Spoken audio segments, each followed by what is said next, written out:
There was nothing on the market good enough, punchy enough to get my consultants billing quickly in tough markets. Nothing that engaged my consultants, keeping them hungry for deals. Nothing that kept them sharp.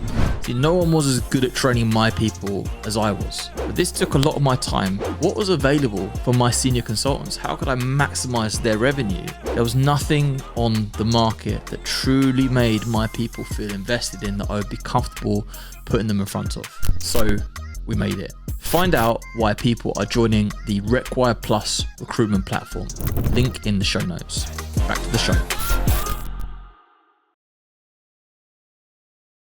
All right, welcome to the Recruiter Startup Podcast. I am joined today by Wendy McDougall from Firefish. How's it going? Hello, Dualta. I'm very well, thanks. Thanks for having me on. Delighted to have you. I'm sitting here in sunny Spain, would you believe? And the weather is nice. The market is back. There's good vibes. I'm optimistic. I've got money in my pocket for the first time in about a year. I might even book a holiday. I probably should just stay at my desk and just try and make money now because it might go away again. Who knows? Let's hope not. That's the bit we've got to get to. We get consistency, because I think everyone's had good months and then they're like, okay, let's get some consistency. But all the signs are looking great. I suppose a couple of things I want to cover today. I want to find out a wee bit about your own journey, running your own company in this mad space that we both operate in, and doing that for so long. And then just to kind of get your thoughts, because I always think people who run ATS systems, they always tell me it's more than an ATS, but you all know what I mean. They always have a good grasp on what the actual performance are out there, because people could say we're busy, all the rest, but you see the placements, you see the data. Your salespeople speak to the people who are at other ATS systems, all the rest. So you get a good, and you did a bit of a report last year, didn't you, on the state of things? Maybe you might want to get a different one done this quarter. No, yeah, where data's big, and you're exactly correct. Like, there's several reports out there, but they're always either like 3 weeks late behind what's happened in that month, or they're on the basis of when I used to run my recruitment company. It's just like, can you tell me how you feel about your jobs, or how many do you think you had on it? And it's not scientific, it's not qualitative data. It's not tangible data there, whereas we're very lucky in that we can see exactly the job flow and the placement. So that's something that I think we've added to the industry pretty well. It was something I wanted to make sure we did. So there's a monthly update, and my guys are so slick with it now. Within a couple of days of the month ending, it's available. So you can see it per sector, you can see it per perm, temp, shift, etc. as well. And how many jobs are coming on, how many placements, broken that down into, as I said, sector or type of recruitment, and availability of candidates, and just seeing what's happening in supply, and basically splitting, as the job that we do is split into supply and demand. So it's looking at that. So no, that's all available on a monthly basis. But I think the report you're doing is every year we do the annual recruitment state. So that also came out 1st of January, looking at what's everybody's feelings for this year. So it's less scientific. It's more, are you confident? Where do you think you're going to be focusing your budgets, etc. on as well? So that's quite a good report to have seen. And that's gone down into the detail of different regions as well. So it's quite beneficial. So and that compares it against this time last year as well, because we've been doing it now for probably the last 5 years. So we've got a lot of data to compare with as well. How long have you been in recruitment now for? So I started in recruitment. Oh, right. This is really bad because I'm coming up to a big birthday. So everything I say right now is making me. Thank you. 2 days time, it will be a 5. So yeah. So I started back in recruitment 98. All right, 98, hey? Mm-hmm. So it was a great time to come in because I was in tech recruitment. So I came in to start up. I was very privileged. Melville Craig was one of the company's biggest independent company up in Scotland. So I fell into it like everyone else. And I landed on my feet with this amazing company that I worked for. And they said, listen, we've got an IT division. It's doing really well. Headquarters in Edinburgh. Can you go and start up the contract side of the business in Glasgow? And I was like, yeah, I'll figure out what that is. And, of course, coming in at 98, going into the millennium and all the luxury of the big boom time there, it was a great time to come in. And you set up your own recruitment business, did you? I did, yeah. So after I went through, Hudson actually bought out Melville Craig. So I was their top biller for 5-6 years. And then after sort of a couple of acquisitions through there, I thought, okay, time for me to come out. So set up my own recruitment company as well after that. Had a year out because of restrictions. So I did some IT consultancy. So worked for an SAP and Microsoft consultancy for that year, and grew them to they got the third fastest growing company in the Deloitte Fast 50. So it was a good year of growth with them. And then started up my own recruitment company. So we did perm, contract, again, focusing on the tech sector within the Scottish region, RPOs, and sort of made some noises and rumbled some feathers up there, which is what I like doing. So lots of people talk about setting up an ATS and moan about their ATS, and some of them make a Frankenstein version at home. You went full on at it, eh? You steered right into that. Why'd you leave your recruitment business to set up an ATS? Yeah, it's some people might not like the answer to this, but reflected on an awful lot. I love this industry hugely. I love all the barriers that are taken away from you as a female recruitment owner or a recruiter top biller, that you can just, there's no, as if you're good, doesn't matter how you get there. Love that about this industry. But I always felt that when I was building a business, that the recruitment business in terms of being a service business wasn't quite one that I felt comfortable with. It was almost like I had the wrong pair of shoes on.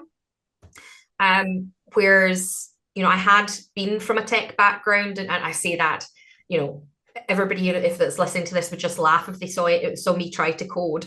But I had come from that sort of background of tech understanding, and I really wanted to grow something that was more of a product base. So although I sort of went, I was your typical person going, I can do this better, back there. But I did do that with always in mind, if this has got legs, I'm going to spin it out. Yeah, cool. You mentioned just it being a great industry with the female male thing.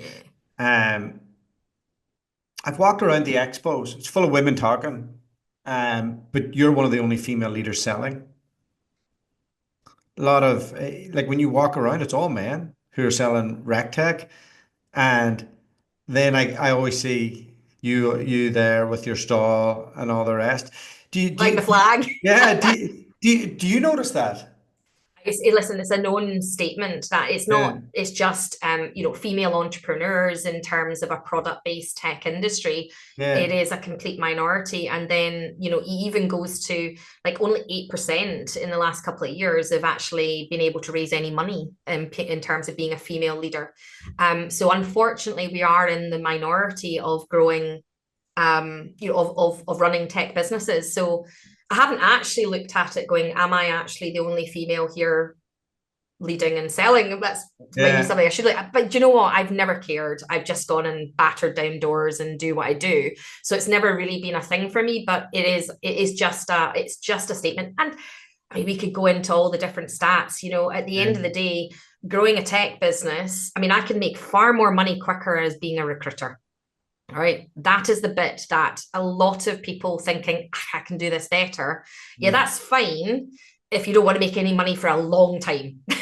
Right? We were laughing. You were saying, hey, I've been able to get some money out of your company. I was like, I miss those dividends. You can't get dividends in a product company. Really? You do it for your love. Yeah. Is it that hard? Yeah. Because you're one of the top top 8 brands Oh, in I'd say now down to 3 or 4, I reckon now. So Well, I we're mean, that, just to not there. offend, not offend anybody, but like if you were to name your brands Uh-huh. in the UK, are you number 3? Are you? I don't Yeah, know what. I think we're pretty much on the table for Are now. you? Yeah, I reckon we're there now. Yeah. How do you? Is that in terms of user base or? So I would say in terms of competing for new business, right? So what you get is you've got a lot of the older players that might still have more users than you, but they're on the decline. Whereas you Mm, have then a vendor that, actually how you should measure is, are they on their growth trajectory? Because that's yeah. where everyone's moving. So ultimately, I would rate that as, if we're competing, against and we're always at the table against 2 other players, then we know that we've made it to your top 3 Yeah. considerations. So I yeah. love that you've just pushed yourself to number 3. That's the competitive. I am You very you competitive. just stepped on a couple of brands. That's great. Um, All right. So that ecosystem and the target market that you guys go for, you're in the mid-tier market, is that right? Yeah, so we've historically, I think it's fair to say and share that because I was bootstrapping the business, Yeah. just like anybody starting, the easiest part and the largest volume of recruiters are in that startup or 1 to 10 scenario. And that market we have done really well with, and we continue to do really well with. And that's an area that we've managed to work it so that we understand that market so well, we understand how to support it really well. Mm. But the reason why I took the investment now 18 months ago was really to then go and spend the time upselling in terms of the marketplace that I knew that we could be fantastic at, is that 20 to 80 market. And that's really where we're now playing, because a lot of those people that I would be at the table with actually still don't care that much about that market. They're looking at the 100+ market, and Really? that part there is really underserviced with a good company that they can trust, that if they pick up the phone they can talk to somebody, and that's an area that actually I feel we can serve exceptionally well. Yeah. So like we got tech user groups in the Required community, and the key thing of where people fall down is customer service. Yeah, And without naming a company out there right now, they are tanking customers per hour, we and know. Yeah. it's because nobody will answer the phone, Yep. and Isn't that disgraceful? it's disgraceful, right? And there, like, and it's become a running joke, um, and it's that human side of it. And taking that investment, was it like how do you grow and keep that family customer service vibe that you've got going at the same time? Yeah, it's definitely been a really good learning the last 18 months. But I think because I'd been doing this for so long on the 1 to 10 market, that we had Yeah. nailed that. I wasn't messing with that. And that's our core business there. Yeah. So that we knew worked, and I didn't want to change that. So I think that's, if you look at it in terms of what we were then investing in, was what we needed for the next marketplace. Mm. And to deliver on that, it meant that it was a different team for each of these parts. So it's a different account management team. It's a different sales team. It's different product features. So we have, unlike some of the other competitors as well, we have 3 different versions of our product.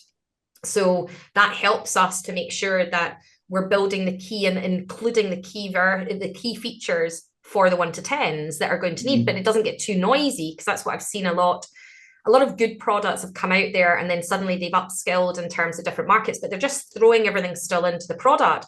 Where actually then you get a lot of people in that 1 to 10 market saying, it's just got too busy, and it's got too much on, and I'm not using it. So you strip it out and say that's for you. And then the area that our product development teams have really been focusing on is the 2 versions, the enterprise and the professional versions, that are much better fitted for the 20 to 80 man organizations.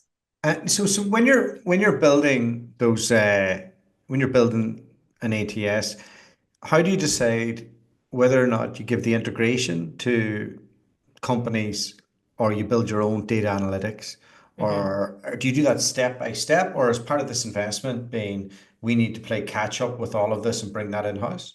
Yeah. So you pick, I mean, the product sort of roadmap decisions you have to make are, there's no right or wrong with all of those. All I can share is if it's a crowded marketplace, right? So for example, let's look at, pay and bill systems right now. Okay. It's really crowded because all the umbrella companies are all coming into that, etc. as well. There is that's for contract recruitment, right?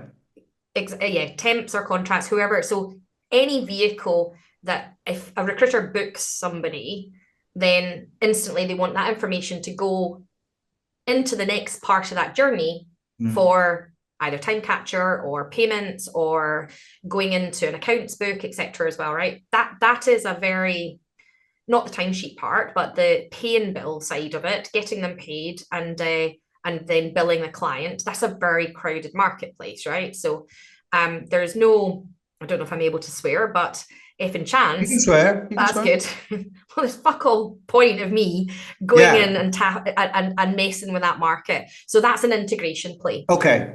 All right. And that's how we would then look at it. All right.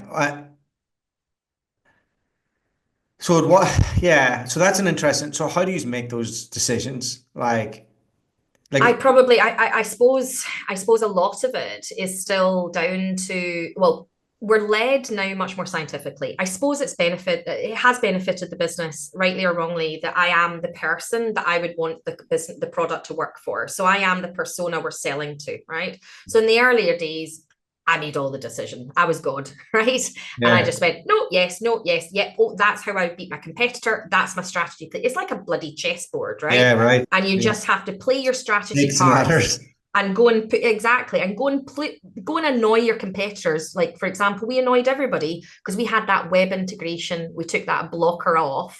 And that marketing piece at the very early days where all the other guys weren't even thinking about it, right? Yeah. So that was worth a play, okay? And that's how I go and look at which is worth a play. Now, company is, we're 70 plus employees, PE backed, things have changed. So I can't be God anymore.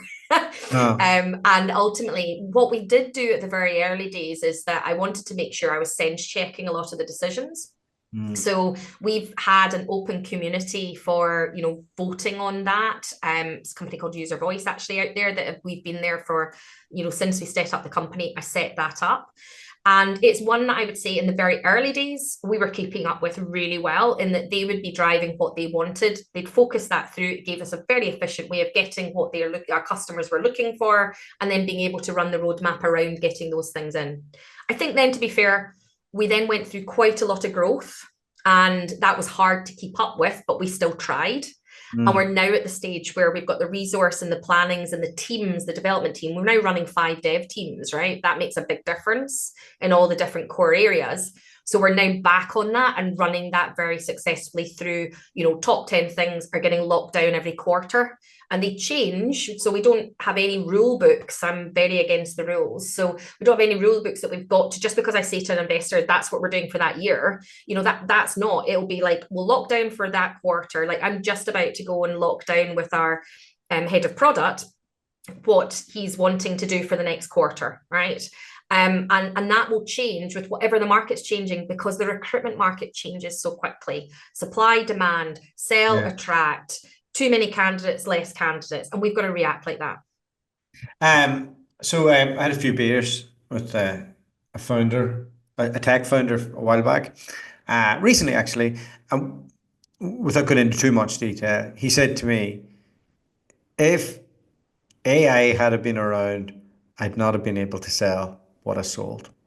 He said, it has all changed so much in the last while that you could build what we built for a fraction. Mm-hmm. And I was like, I needled a wee bit, got a wee bit more detail. And I was like, wow, that's amazing. When you took money just as AI was kicking off, but you haven't spent spent all the money yet, I'm sure. So like, definitely not. is that money now more valuable to you because you could do so much more with it with all the AI stuff, or do you see a lot of that money going on people spend? So it's a real mix, right? Just like all of your audience will be out there. Like I've been doing a lot of talks on AI in that, in the next 5 years, McKinsey and all the research are basically saying, 3 out of 4 people in your, like 1 out of 4 people in your business right now should be automated that job, right? So that means that you've got to look at everything you're doing in the whole business and actually automate that out of a people cost, right? So that's one thing. In terms of your question around that tech entrepreneur, I mean, it really depends on, like, absolutely in different areas, right? And I'll give you a really good example of if he was sitting in this area. One of the main challenges that AI has overcome, like years of cost and years that we went round the houses with, is being able to take unstructured data and put it into structure, right? That is key. And I have been waiting for that forever, right? It's brilliant, okay? Now, absolutely, I'm so glad that I didn't try and solve that problem in-house. And now I can solve that problem and I can do it in like 3 months, right?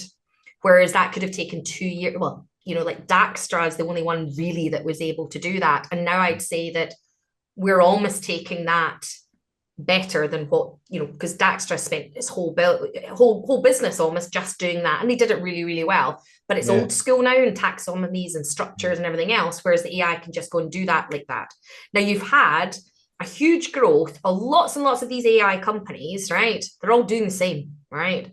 And there's going to be a wee bit of a boom there and a bust there in terms of, we even saw that with ChatGPT and DeepSeek, etc. as well, that are coming into the market. So there's going to be a flood because it's made easier to do certain user cases really quickly. There's a flood of people thinking, oh, that's brilliant, but they're all thinking about it.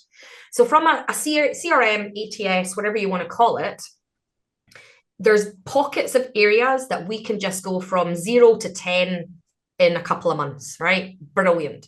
But in terms of the whole concept, it's not having this, it will not have the same advantage on every single thing a recruiter will want to do. And then there's also levels of risk in terms of, one thing I love about the recruiter market and the recruiters is that, we want to know why a lot. So, I can, giving you a good example, I could imagine that at some of these sort of AI tools, their support desk will get an email or a call going, I just had a client going mad at me because your CRM or your system told me to send them out and they said that they're not relevant. Why did you tell me to send them out? And I just think, like, that is a real scenario that we could end up going out with, which is bonkers, right? So the recruiter, and even sometimes in the support desk, they'll look at this and go, well, I don't know, it just did it, because we don't quite know how it's all working. So is it not relevant? Now, what part can we make money from that if that's just fully automated? And it's also automated in all the wrong learnings. So really, the bit that I think will never be taken out of the concept is being able to help the recruiter understand why. Join the dots, but join the dots in the way that the recruiter wants to think and learn and do, but also remind them as to why they're getting there. Because if they don't understand why, they can't sell it. They can't understand why that candidate has been suggested. They can't sell the benefits of that to the client or the candidate. So we can automate an awful lot, absolutely. But we still got to allow that way where we're going to be better than a TA in-house recruiter doing it themselves. Yeah. How's it all going to change, though? Like, I see a big push, people going back to, like, no, you just traditional methods. Yeah, there seems to be a push on LinkedIn to discuss that. We had a bit of one of the tech platforms we work with had a bit of our community had a bit of a spat. Loads of people were like, "Oh, we've left," and it was like it was something to do with email automation, and when I drilled into why, then they're just fed up of getting email automation themselves. It's not working anymore now. It's not working anymore, right? Exactly. So if that's, how do we best get in front of people? Yeah. No, in person meetings. I mean, I don't have the, nobody, I'm not going to come here and try and patronize and say, hey, this is the formula you could do, because that's the problem, right? Everybody that was running the formula or the playbook on automatic email outreach, right? By the time we all cottoned on how to do it, everybody and their auntie was doing it. And we're all like, Jesus, don't need it. And that's the problem. That's the good thing about sales and marketing, is that the bad thing is it never stays still. The good thing is the really bright ones that know what's next are not focusing on what's doing it there. They're thinking outside the box and doing it in their own way. And those will always be the winners out there. So in terms of, we are a bit of a magpie industry. We like shiny things. And I think we've got to take a wee step back and not think about just buying the next thing. Think about how we want to run our businesses more effectively with AI in it. Yeah. Do you think it's going to reduce the size of recruitment businesses? I do, unfortunately, yes. I think that we need to do that. And actually, it's part of the stats that you'll see from the information if they do go and have a look at our content in there, that the ones that actually were the most successful companies last year that are also predicting more success this year, did make a cut last year. Now, I think that's ironic, probably coming from me because I make my money on a per user per month basis or a per annum basis, but it's a reality. So, we're looking at ways, an 80-man organization may well be a 55 organization right now. A 55 organization is probably a 30-man organization from what has happened last year. But if they've done that, then they're in a much better position to maximize what comes next. Yeah, I wonder. I think they've all just cut. I've cut my own costs, and I'm seeing hiring go through the roof. So we're awful habitual people, especially recruitment founders.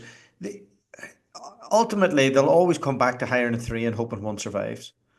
And do you think? I think as long as they're hiring in a different, I hope you might see that people are coming in with slightly different requirements this time round on who they're trying to hire. No. Listen, it's exactly the same. That's disappointing. No, it's going to be the same. I'll fill them up. They'll chop them down. We'll do this cycle, and we'll try and plug things. I have greater hopes of the business owners changing things. No, it's always the same. I always tell people this. When the market's good, everybody's selling retainers. Yeah. It's like, oh, you should do retainers. You do contingent. Oh, that's embarrassing. Yeah. All the retainer people disappear when the market's crap. Yeah. Right. And then it's, you should. You're not wrong. It happens every time, right? Yeah. And now L&D, diversity and inclusion, that's off the table now. That's gone, So, right? I know. And for somebody who just built an L&D product, I'm like, did you? Oh no. Yeah. That's all right. I only spent a year of my life building it. But no, we're all going to hire loads of young people again, and we're going to stick them in the office again, and we're going to make them work, and we're going to make them do calls. We are all coming back. L&D. I want to see my guys in my office. We're going to go through the cycle again, and that's the way it goes. And we don't. Oh, yeah. I think AI though has. You might listen. You actually, it'll be great for my business if you're right. Right. The only way it will change is if that ratio goes from 1 to 3 to 1 to 5. If that goes to 1 to 5, then they'll go, hey, this isn't working anymore. Yeah.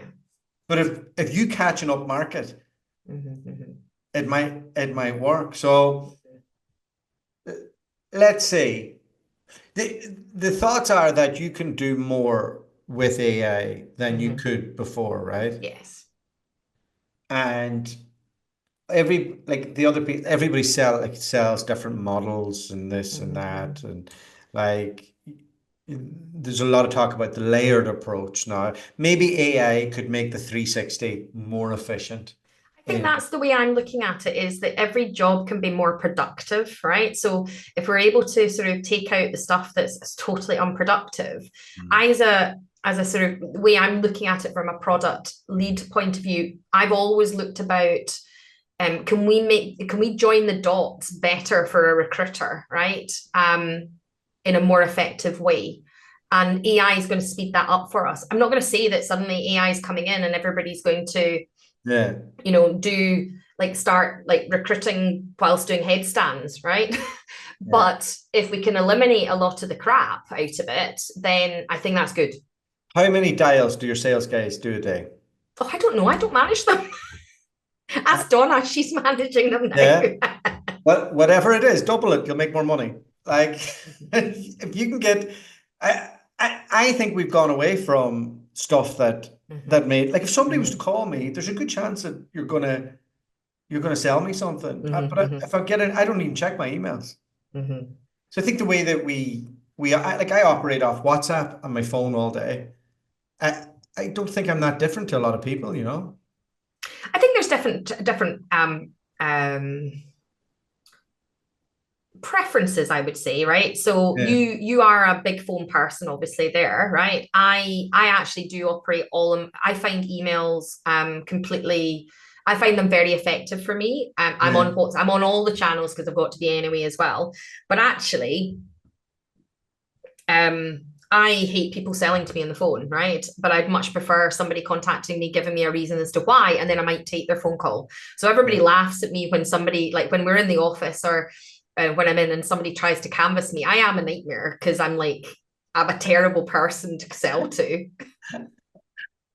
I don't, you know, I think a good salesperson probably goes for, like, I'm either going to judge you when you sell to me, or I'm going to feel sorry for you and be nice to me. Well, I'm probably the wrong one there for people to try and sell to me. My mantra of get back on the phone, I'm telling myself that more than anything, because I don't disagree with it, but I think that let's not assume that everybody wants to hear. There is preferences that people will not want to hear from you on the phone, and people might want to hear from you on different channels. That still is there.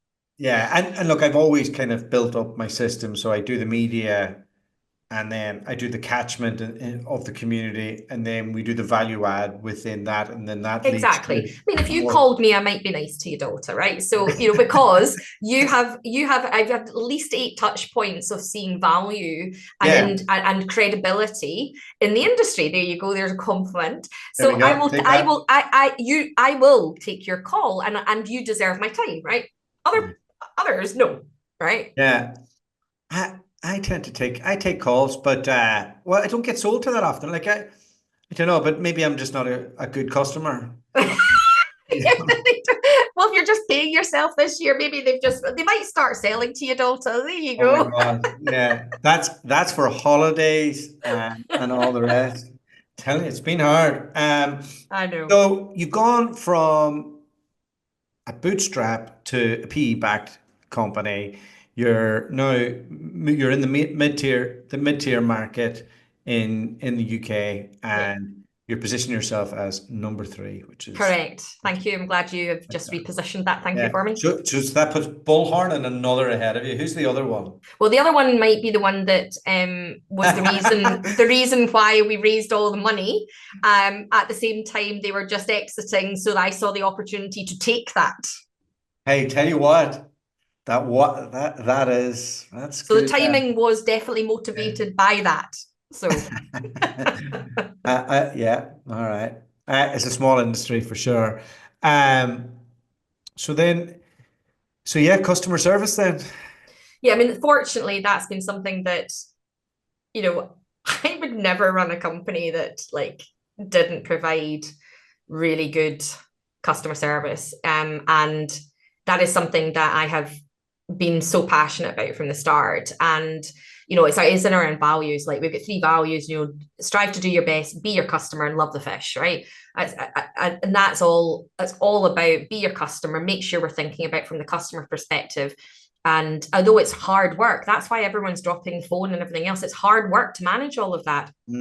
But it can be done, and it should be done. And I never thought I'd be going in, and one of my sort of opening statements when I do the pitch to anybody that I'm showing Firefish to is like, I never thought that customer service would be my unique selling point, but hey, Bristol, go and look at all our reviews. It is. We will answer the phone. We will, you know, take your calls. We'll take your emails. We'll jump on a service, and we'll give you an answer within, you know, a couple of hours. You know, it's the number one thing. Yeah. The other thing is, one of the things that you mentioned there is people who overcomplicate the product, and when it starts breaking, they're like, we've got all the bells and whistles, and then it breaks, and then you don't fix it for them. It's better that it isn't overly complicated, and you're able to kind of do what it says it does.